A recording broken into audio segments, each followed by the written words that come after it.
Mr. Hogan. Board members, thank you for the opportunity. I'm an attorney and a senior fellow at the Competitive Enterprise Institute, a free market think tank here in D.C., just down the street on L. I agree with the proposed rule's stated goal to increase understanding of and participation in the unionization process. Regretfully, though, I have to agree with the conclusion of the 18 U.S. senators who recently commented to you in writing. The proposed rule will impact the ability of employees to make a well-informed choice because the obvious effect of the rule is to limit the ability of an employer to communicate with its employees regarding an upcoming election.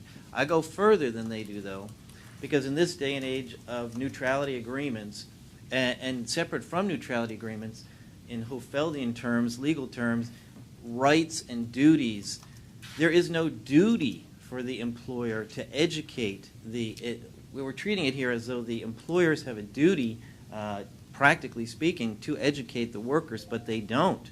And especially in the era of neutrality agreements, I think of it as a course. I have children, and I think of the workers as learning about labor unions. And it's a very arcane and very intricate area of the law. You all are experts, but it's taken you years to become experts. And many of the people in this room are attorneys.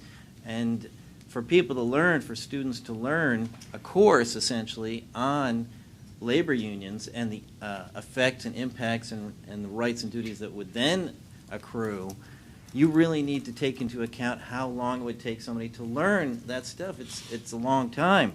I have to think about what a student would want. Curtailing workers' time to study for their huge life-changing test of whether to unionize would diminish the understanding of and participation in the unionization process. Under the proposal, workers could have only about a quarter of the time to study the unionization material, given the current average 38 days. Any school student in America would tell you that cutting study time by 75%, which could be the case in an agreement between the employer, would adversely impact their grade in a big way, their understanding of the material. So, too, cutting workers' educational opportunity by 75% would be terrible for their learning.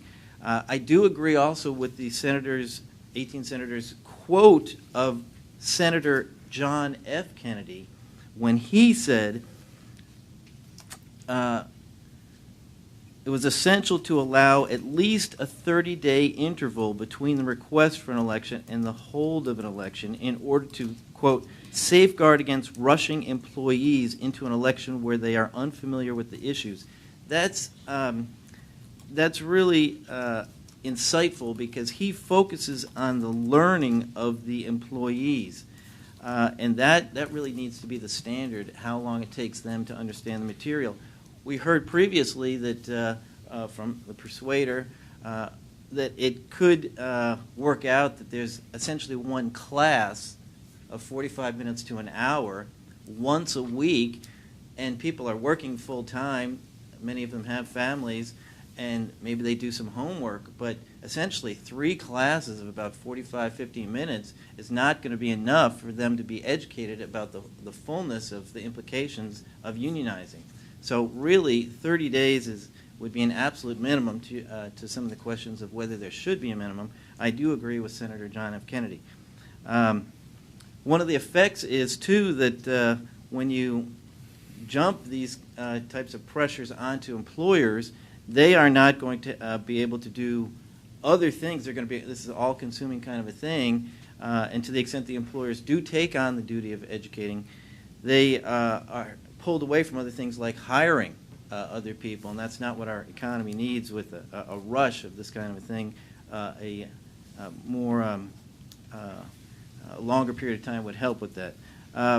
Another analogy, LMRDA for union officers' elections. In the guide for election officials regarding the conduct of local union officer elections, they have a handy election planner in Figure 1, and if you do the math on it, it works out to well over a 30-day election schedule in that different election scenario for union officers, which could be used as an analogy. And last point I'll make, given the time, is that I would recommend that you avoid raw partisanship and do at least have the agreement of one minority board member so that we do not run into a purely partisan thing and then the pressure to undo it at a later time.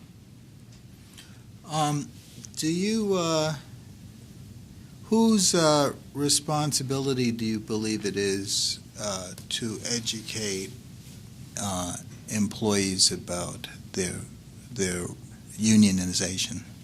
Well, really, I don't think there is a duty.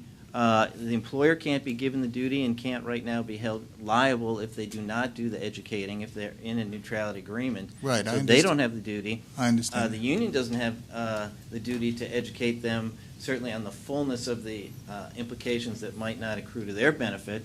There's no duty for them to that omission that was talked about earlier, sin of omission. They're not held liable in that circumstance. So right now there is none, and it may be in this neutrality agreement era that you should, if there is nobody sort of claiming time in opposition, which is a phenomenon that occurs on Capitol Hill, if there's nobody claiming time in opposition, maybe you need to give, in that circumstance, a longer period of time. It would be a factor I would propose that you look at for extending the educational opportunities for the workers. And the educational opportunities would be provided by whom or?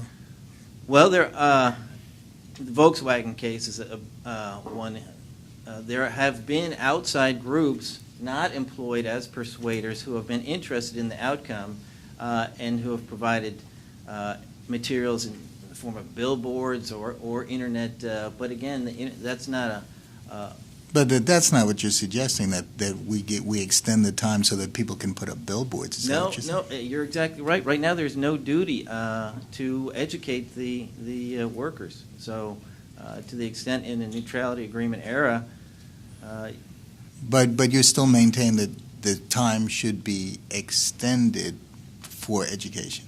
Right, because they have to show some initiative then. It takes some initiative to develop your own curriculum. I mean, to find out, to go to the library, if the case may be, to go to the internet, to talk to people. They have to go out and do research rather than being spoon-fed the material. Well, what do you think the board's role is? You think we should provide the education?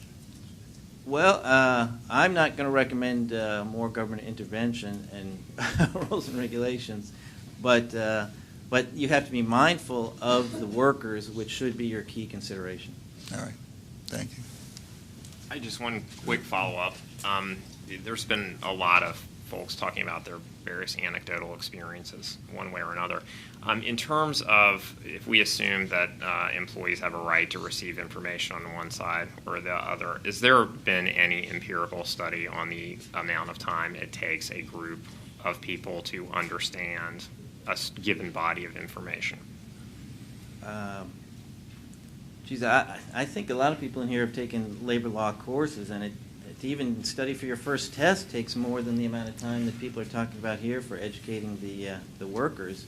And I haven't seen the empirical studies that you're suggesting perhaps should be done. I haven't seen them. Right. You're not suggesting that workers take labor law courses before they vote, are you?